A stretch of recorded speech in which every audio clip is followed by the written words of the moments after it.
बहुत समय तक चलते हैं, लंबे समय तक चलते हैं।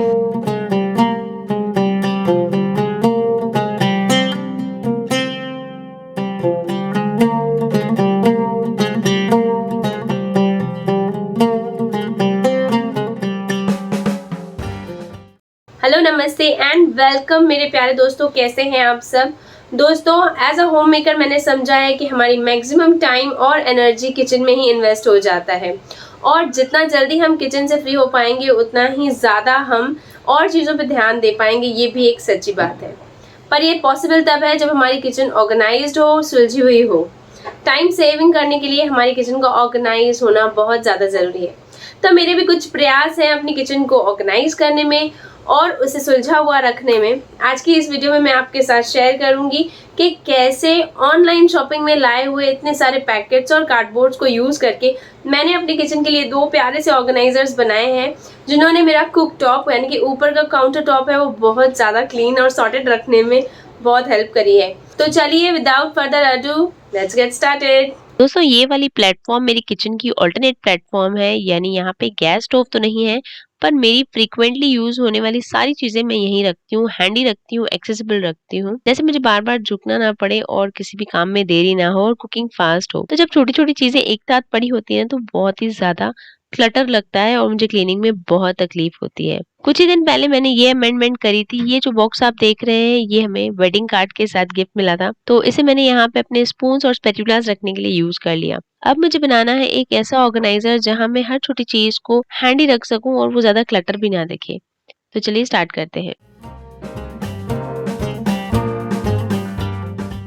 ऑर्गेनाइजर बनाने के लिए मैं कार्डबोर्ड्स का यूज करना ही बहुत बेहतरीन समझती हूँ, क्योंकि एक तो उनका रॉ मटेरियल जो है वो सब हमारे पास बहुत रेडिली अवेलेबल होता है और वो बहुत नो कॉस्ट ऑर्गेनाइजर्स हैं और जितनी भी स्क्रैप चीजें पड़ी है ना उनसे ही बन जाता है। तो इस बार मैं अपनी कार्डबोर्ड को रैप नहीं करने वाली हूँ, बल्कि जो ये वेस्ट ब्राउन पेपर्स हमको आते हैं ना, कवर पेपर्स, उनका यूज करके इनको एक बार अच्छा सा टेक्सचर और कोटिंग करने वाली हूँ।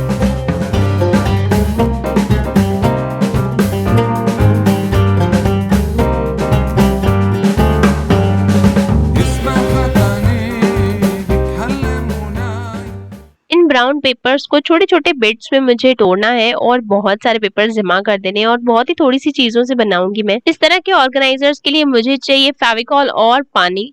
मुझे रनी लिक्विड बनाना है, फेविकॉल और पानी को मिला के दोनों 50-50%। अब इस रनी फेविकॉल की मदद से मैं जितने भी बिट्स ऑफ पेपर काट चुकी हूँ वो स्टिक करने वाली हूँ। इससे जो कार्डबोर्ड है वो काफी स्टेडी हो जाएगा। अंदर और बाहर की तरफ दोनों तरफ एक लेयर होने के कारण उसमें बहुत स्टेडीनेस आ जाएगी, मजबूत भी बन जाएगा और उसकी लाइफ भी बढ़ जाएगी।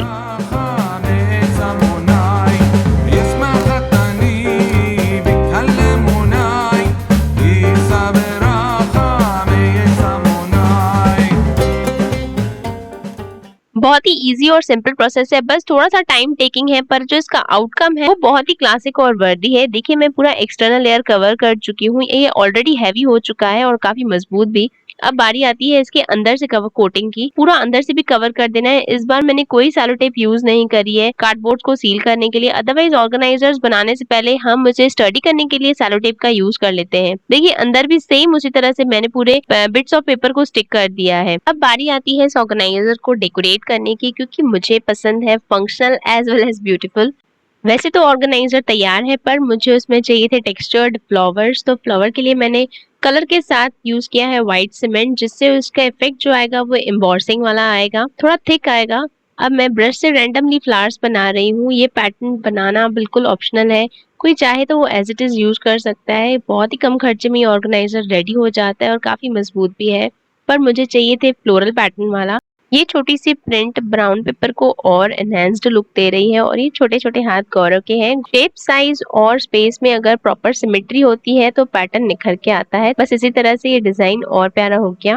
व्हाइट आउटलाइन के साथ मैंने लीव्स को डालकर कंप्लीट किया। इसका फाइनल लुक मैं आपको थोड़ी देर में दिखाती हूँ।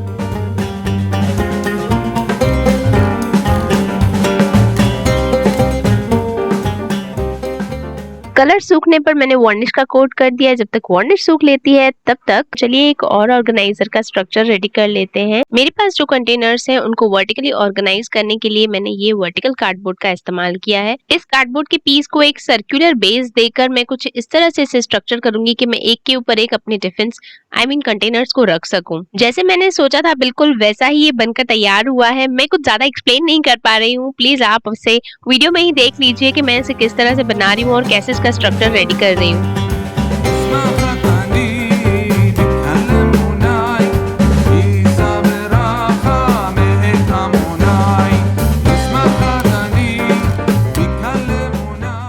मेजरमेंट के अकॉर्डिंगली कट करने के बाद अब मेरे पास 2 ऑर्गेनाइजर्स बनने के लिए कार्डबोर्ड रेडी है और मैं दोनों ही बनाऊंगी क्योंकि एक नॉन मॉड्यूलर किचन को ऑर्गेनाइज रखने में इस तरह के ऑर्गेनाइजर्स बहुत काम आते हैं।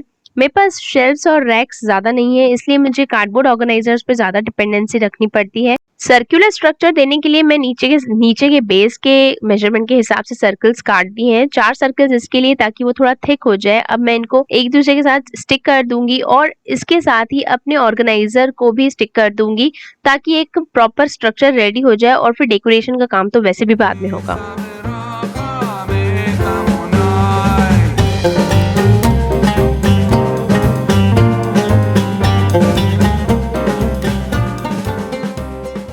देखिए बेस एकदम एक्यूरेटली तैयार है। अब इस कार्डबोर्ड को स्टिक करने से पहले मैं उसे सेम टेक्सचर दूंगी जैसे मैंने प्रीवियस कार्डबोर्ड पे दिया था, यानी कि प्रीवियस ऑर्गेनाइजर में दिया था। इन दोनों में अगर सिमेट्री होगी तो वो एक पेयर की तरह लगेंगे। मतलब 2 तरह के ऑर्गेनाइजर हैं पर उनमें उन दोनों में प्रिंट और पैटर्न दोनों ही सेम है। फिर से वही पैटर्न फॉलो करूंगी और मैं ब्राउन पेपर्स की हेल्प से इसे पूरा कवर कर दूंगी। अब नीचे से थोड़ा टुकड़ा फोल्ड करके मैं इस बेस को स्टिक कर दूंगी। इस तरह से मेरा एक स्टैंडिंग ऑर्गेनाइजर रेडी हो जाएगा।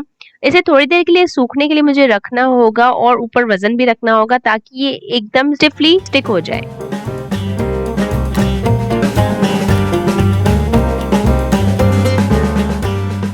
अभी अभी फेविकॉल की कोटिंग लगी है इसलिए कार्डबोर्ड थोड़ा लचकीला है। उसे बिल्कुल सर्कुलर शेप देने के लिए मैं इसके इर्द गिर्द रिबन को टाई कर दूंगी ताकि वो एक एक्यूरेट शेप ले ले।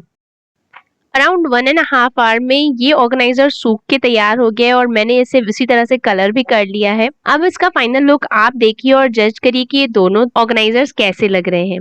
ये मेरा प्रीवियस ऑर्गेनाइजर है जिसमें मैंने हर छोटी छोटी चीज रखी थी जो बाहर बिखरी हुई थी, और उसी के ही पैरेलल मैंने रखा है दूसरा ऑर्गेनाइजर जिसे मैंने स्टैंडिंग ऑर्गेनाइजर का नाम दिया है। अब मेरा काउंटर टॉप कैसे लग रहा है मुझे जरूर कमेंट करके बताइए। चीजें उतनी ही हैं पर इन कंटेनर्स की मदद से चीजें सलीके से पड़ी हैं। आप मुझे जरूर शेयर करिएगा कि आपको ये आइडियाज कैसी लगी।